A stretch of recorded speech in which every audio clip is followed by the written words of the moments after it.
Do you know that the richest 1% of the world have more money than the remaining 99%?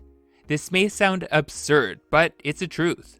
The world's wealthiest people have many things in common, and not surprisingly live much differently than the remaining 99%. Luckily, boss, you don't have to have the same amount of money that they have to start practicing what they do, which is why in this video, I will be sharing with you how the 1% manage their money. And if you're new to the channel, then hit the subscribe button below for more life-changing content. Method number 1, budgeting their monthly expenses. The first way the 1% manage their money is by budgeting their monthly expenses. You may wonder why they need a budget when they have enough money to cover their expenses. For instance, how long do you think someone as rich as Bill Gates at Microsoft, with a net worth of $100 billion, can last if they decide to spend $1 million a day? Crazy enough, it would take them over 100,000 days to burn through this immense net worth spending $1 million a day. However, in most cases, the rich don't spend their money this quickly, but the example is to make you understand why it is important for you to do what the rich are doing.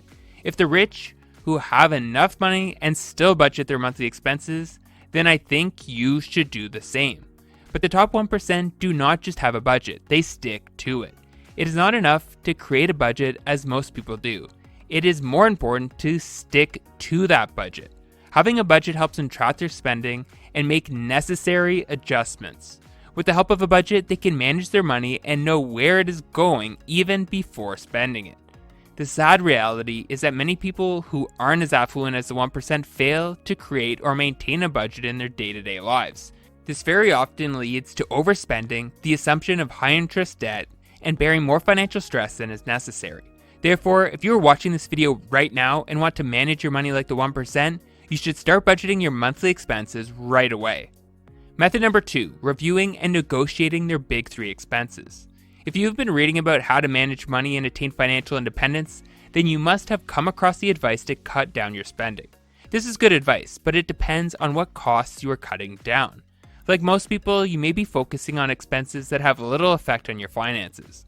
The 3 biggest expenses that you will have no matter what life circumstance you're presently in are housing, food, and transportation. These 3 generally account for more than 50% of your total expenses, and if you want to learn how to manage your money like the 1%, you must learn to review and negotiate these expenses. The first expense, and often the most costly, is housing. If you want to reduce how much you spend on a monthly basis, then this is where you should start. Reducing your housing costs can involve selling your current house and downsizing, renting out a room, or moving to a city with a lower cost of living. By doing these things, you can lower or eliminate any mortgage payments you currently pay or offset these costs with a tenant's cash receipts. Another big expense is the cost of transportation.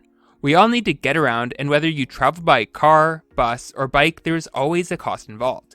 Quite frankly, the cost of transportation can dig deeply into your pocket. Therefore, if you want to succeed financially, then you must learn how to manage it well.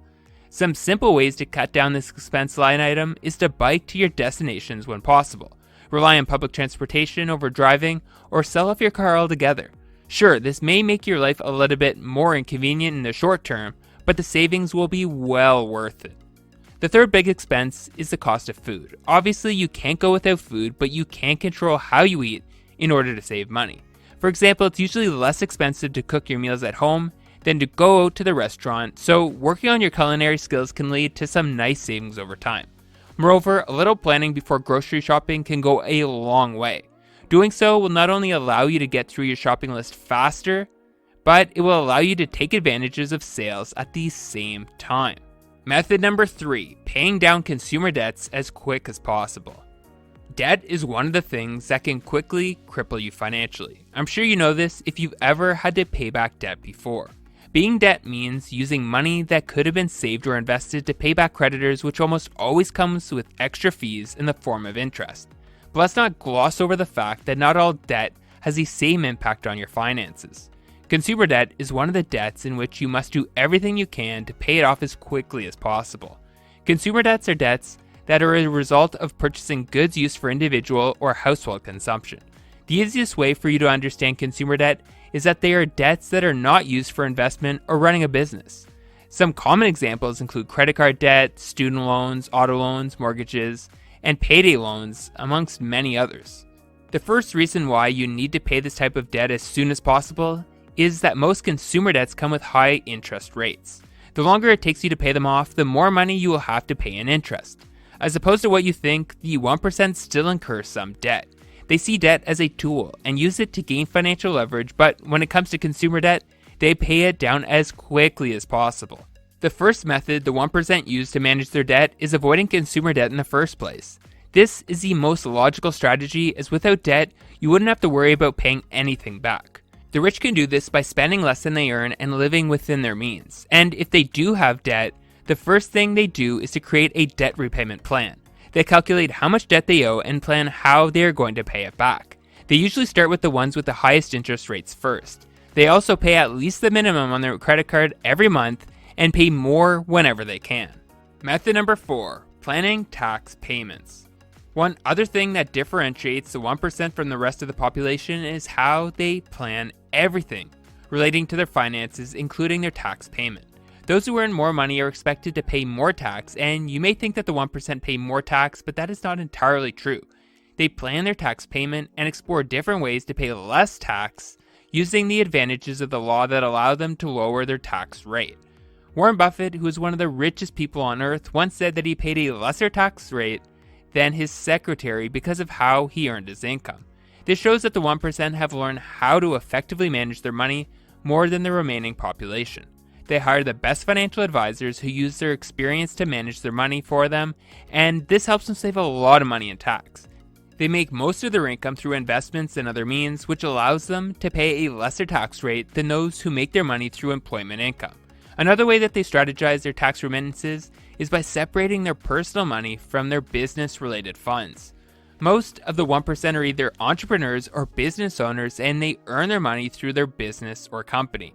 This is another reason why they can reduce the amount that they pay as tax as a percentage. Method number 5, leveraging credit card rewards. When it comes to the use of credit cards, there is a hot debate whether you should use them or not. Most people enter into debt because of their uncontrolled use of credit cards. The main challenges that people who use credit cards face are upfront card costs, high interest rates, and the habit of overspending that it can cause. However, there are some benefits of credit cards, and the 1% have learned to use them to their advantage. They are more deliberate about their finances, and that is why they can take advantage of the rewards these cards can offer. The first thing you must understand is that credit cards are not all evil. They can act as a safety net if you find yourself without cash on hand, but you should only use them in this way if you have the money in the bank to cover this expenditure.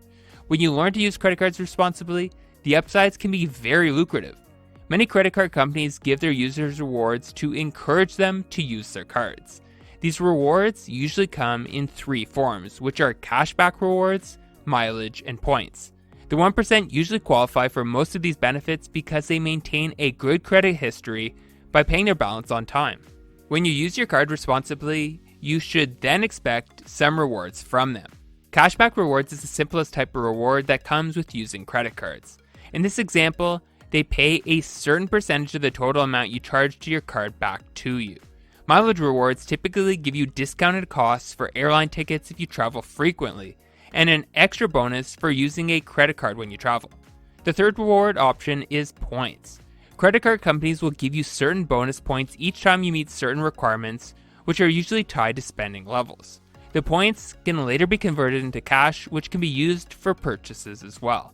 Overall, the rich use credit cards to gain financial rewards, and you can too if you use them appropriately. Method number 6, exploiting low-interest debt tools. The 1% see debt as a tool and exploit it well. They usually look out for debts with low interest rates that they can easily pay back. They don't take loans to buy consumable items either. Rather, they take loans to invest in their business to build lasting wealth. They use debt as an advantage to help them do more than they would have been able to do with their own money. Therefore, they take loans to build assets and not to buy liabilities, and they also avoid credit card debts as much as possible. If you want to manage your money like the 1%, you must be able to differentiate between good debts and bad debts. Good debts are the debts that help you build assets more frequently and accumulate wealth, while bad debts are the ones you spend acquiring liabilities. Method number 7, investing excess cash into self-development. One of the most important investments that the top 1% make is an investment in their self-development. The top 1% don't care how much they spend on self-development because they know that the reward is worth it. They attend seminars and workshops, and they read at least every day. They are always curious and eager to learn something new. They develop every aspect of their lives, including their spiritual life, finances, business, health, and relationships. Whenever they can't read, they may listen to audiobooks and podcasts in their car. If you want to be like the 1%, then you must be ready to do what they are doing, and now you know exactly what to do. Thanks for watching. If you want to go from the life you have to the life you deserve, then hit the subscribe button now.